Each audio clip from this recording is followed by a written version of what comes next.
Hello, everybody, and welcome back to the A-Side. Today we're going to be talking about the new Vampire Weekend EP that surprise dropped today, 4042. Now, Vampire Weekend is a band I am very much on the fence about. I used to absolutely love them.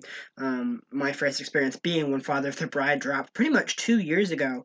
Um, and I have a couple records. I have a CD, Father of the Bride on CD. I almost bought tickets to them.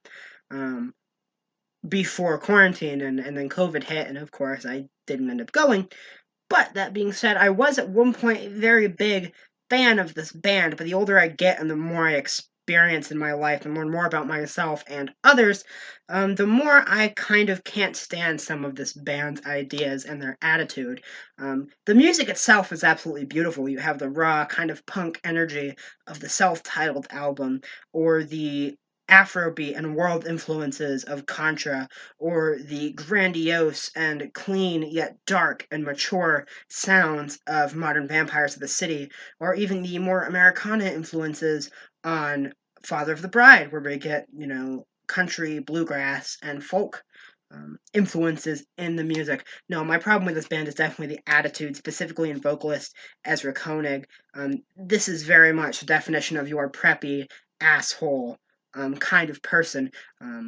Who's rich and thinks they're so much better than you because you went to an Ivy League college, which they did. They went to Columbia, and you can definitely hear that in their music, in their lyrics, and especially Ezra Koenig's voice, who I thought was British for the longest time, because of the way he sings. He's very posh and kind of talks and sings like he's so fancy and so much better than you in every way because he has a degree from Columbia and because daddy has money. And I just can't stand it whatsoever. His voice reeks of fake royalty, and it just pisses me off.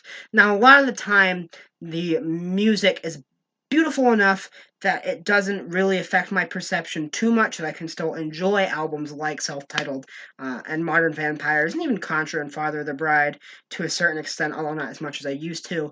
Um, as far as I'm concerned, though, the 4042 EP can eat my shorts. This band, it really is the definition of, or this EP, I'm sorry, is the definition of self-importance and really shows just how great Vampire Weekend thinks Vampire Weekend is, as they take the most inessential and probably weakest song on their weakest album, 2021, and stretch it over 20 minutes twice for two different remixes because, it's 2021. Let's do something with the song 2021. Isn't that funny? Not really. Y'all think you're hilarious, but you're not. And here's the thing, these remixes are barely even remixes. The first one, 2021, January 5th to be exact, is just Goose covering 2021, like a 17-minute guitar solo, and then 2021 again. It's useless. It's 20 minutes, and it's just a waste of your time. I don't need it. And I'm sure a big Vampire Weekend fan would really appreciate it, but it's not something I need in my life. It's not something you probably need in your life. It's just pretty pointless. I mean, it's only got like a couple of thousand views on YouTube right now, so people aren't really excited about it. And then there's the second remix, 2021, In the Space Between Two Pieces of Wood from Sam Gendel. And this is, I hold this one in a little bit of a higher regard. I think this one's a little better because it has an actual artistic statement to it. It's very avant garde and very out there, more so than anything Vampire Weekend has ever done before. Um, it has, you know, dissonant pianos and like out of tune woodwinds and these strange electronics, and it's something different. And it is interesting for a little bit, but 20 minutes is far too long, and it definitely overstays its welcome. How you stretch a song that's only a little over 1 minute to 20 minutes twice is beyond me, and that's mostly because it's not doable. Because they pretty much failed twice here. There are moments within the song I like. About halfway through, there are the sounds of nature, um, and it's just very relaxing and calming as someone who's grown up in a place around a lot of nature and woods and mountains and lakes. It's their sounds I find very nostalgic and of course love them very much because of where I've grown up. That being said, it does not save this EP and it doesn't even save this remix. Um, it's not worth your time, especially 20 minutes of it. Even if it's a little better and something experimental, it's not worth checking out. Neither is the other track at all.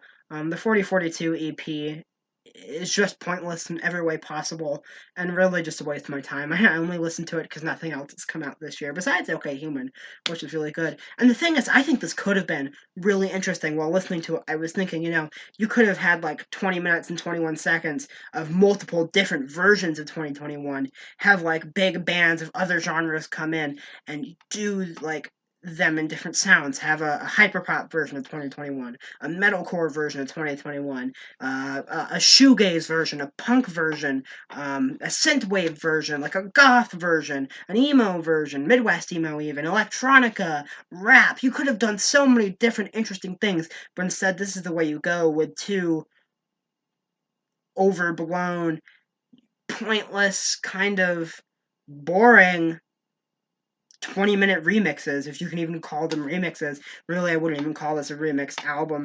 I've heard many other remix albums way better than this one. Take a look at the remix album for Hybrid Theory Reanimation, or 1,000 Gex in the Tree of Clues. Yeah, this is not that. 4042 is pretty much pointless and a waste of your time. I do not recommend it. Even if you're a fan of Vampire Weekend, I only recommend this to the super fans.